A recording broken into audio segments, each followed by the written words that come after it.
The Lose Your Belly Diet Report. How to get a honed, toned stomach. Lots of people want to lose weight and get into better shape, but when you press them on what this really means, you'll often find that their main concern is with their stomach. What they really want is a flat, toned stomach with a six-pack that will help them to look better both in and out of their clothes. Only problem is, too many of those same people have little idea of how to go about achieving that goal, and they end up barking up the wrong trees as a result. Read on, and in this report, we'll take an in-depth look at everything you need to know to get a honed, toned stomach. Weight loss through diet. The first thing to recognize is that getting a ripped midsection involves losing weight. In order to have highly defined looking abs, it is usually agreed that you need to drop your body fat to below 10%. It is certainly true that getting your body fat that low will be sure to make your abs visible, but actually, you don't need to go that far. Abs become visible when the amount of padding, fat, on top of them is low enough that they can be seen pressing through the skin above. Get your body fat percentage under 10% and even the most undefined set of abs becomes visible. However, if you want to get visible abs without going to this extreme, then the other option is to make your abs visible by making them stronger.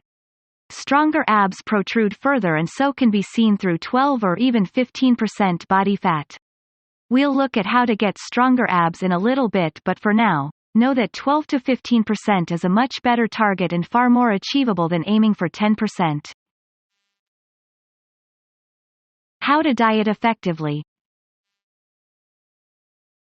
So how exactly do you go about losing that weight though? There are actually a number of answers, and the best one is going to depend on your lifestyle and your preferred eating habits. More importantly, it will depend on your biology and your hormonal balance. A lot of healthy experts and online gurus will recommend that the best way to lose weight is to stick to a diet that is low in calories and then to combine this with extra activity. Extra activity will make you burn fat faster, and if you aren't consuming extra calories, then this will create a deficit resulting in you quickly becoming slimmer. To manage this then, all you need to do is to track the total number of calories you are consuming and then measure the total number of calories you burn off, your active metabolic rate. As long as the latter is higher than the former, then you should maintain a calorie deficit, and your body will have no choice but to burn away the unwanted fat stores to keep you moving around. You can measure your AMR using a number of calculations, but actually a better option is to use a fitness tracker. This will take into account not only your height, weight and gender, but also the amount of daily steps you take, your heart rate at any given time, and a range of other metrics such as exercise. You can then track your calories consumed by using an app like MyFitnessPal. This will allow you to simply scan foods through your phone by using the barcode and to that way tally up the number of calories you are eating. Again, as long as the total burned is higher than the total eaten, your body should have no choice but to turn to your stored fat to burn for fuel. Maintain this deficit every single day and you'll be able to encourage gradual and regular fat loss.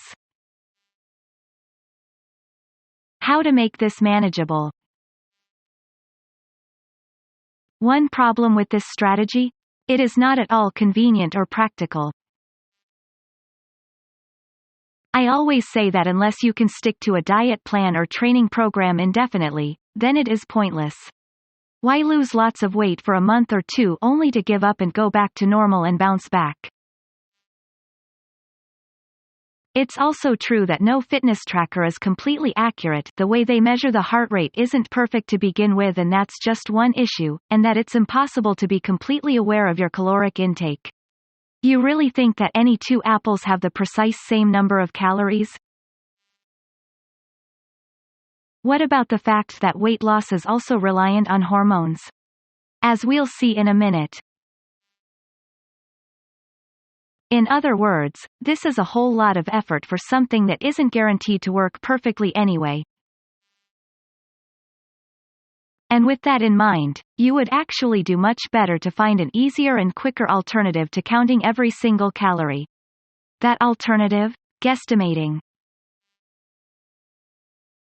The best strategy I can recommend is to spend a little time with a fitness tracker and to that way measure your expenditure over several normal days.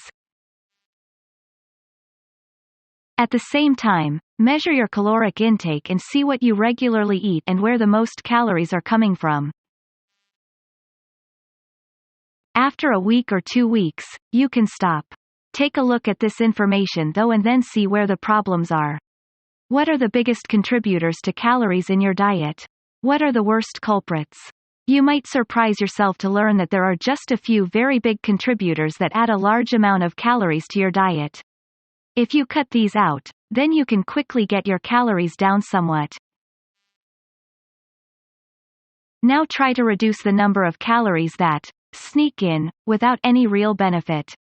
These are the calories that you can do away with and not really notice are missing. One of my favorite examples is soda drinks. Many of us drink Coca-Cola on a regular basis as well as others like 7-Up, and these will add a huge number of calories to the diet over time while not really providing us with any sustenance. Other common culprits include sugar in tea, butter on bread, creamy tea.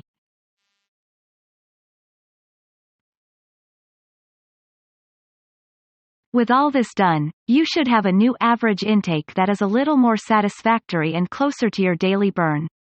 But we're going to go further by redesigning breakfast and lunch. Take a look at your current breakfast and lunch and look at what the worst culprits are again in terms of calories. What is it about your breakfast that makes it fattening? Likewise for your lunch? Then, ask yourself what you can make very easily at both times of the day that will be low in calories while also being satisfactory and giving you enough energy for the day ahead.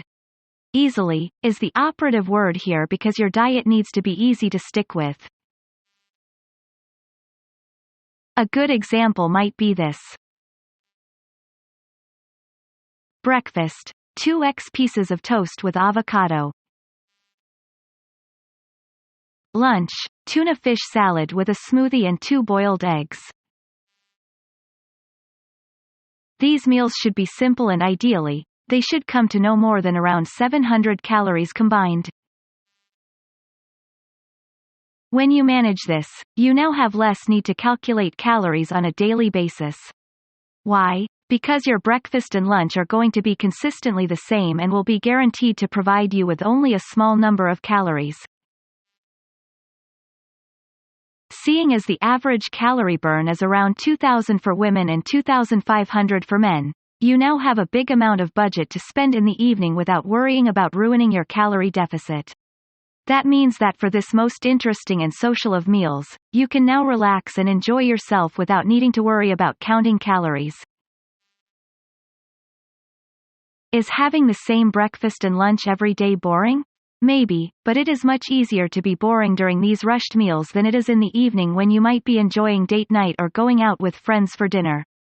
It's also easier to be strict when you're less tired.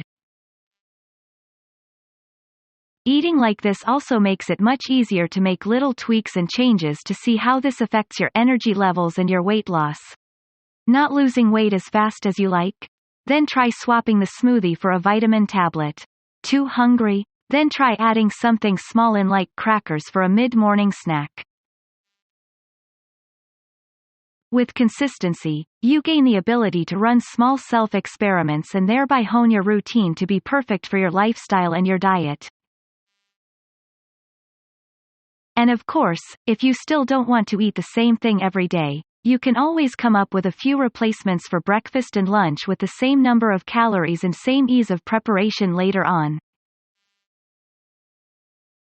The problem with purely counting calories. Counting calories will go a long way to helping you lose your belly, but it will only go so far. The big problem with this form of dieting is that it ignores individual differences and the role of our hormones in particular.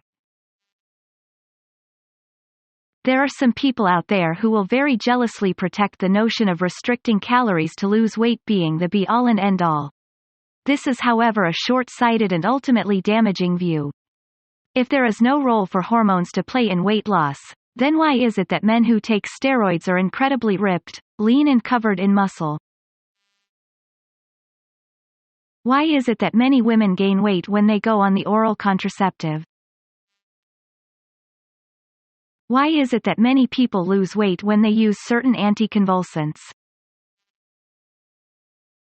Why does hypothyroidism or polycystic ovaries cause weight gain? The thing to note here is that you might not have diabetes or hypothyroidism, but your metabolism might still be slower than other people's. It might be better to think of this as a spectrum rather than a condition with binary possibilities.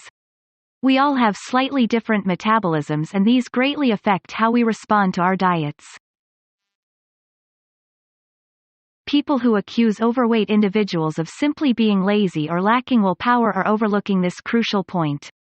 People who claim that calorie counting is the only scientific option for weight loss are ignoring the fact that an AMR will really be controlled drastically by hormones.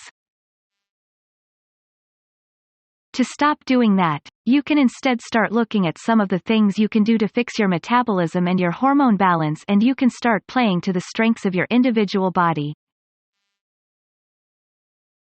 For example, if you want to increase testosterone and thus burn fat while building muscle, then a good option is to train with weights. This is particularly effective for women, and it will help you to burn more fat even when you are sleeping. Likewise, it is also important to ensure that you are getting plenty of vitamins and minerals. Many of the supplements that athletes take for weight loss and for performance are nothing more than nutrients that come from our food. Things like vitamin B complex, vitamin C, coenzyme Q10, PQQ, resveratrol, creatine, etc. If you can eat a more nutritious diet, then you will find your body starts to burn more fat and turn this into usable energy so that you can train harder and exercise more willpower. A good place to start is with a good multivitamin. Creatine is also very useful.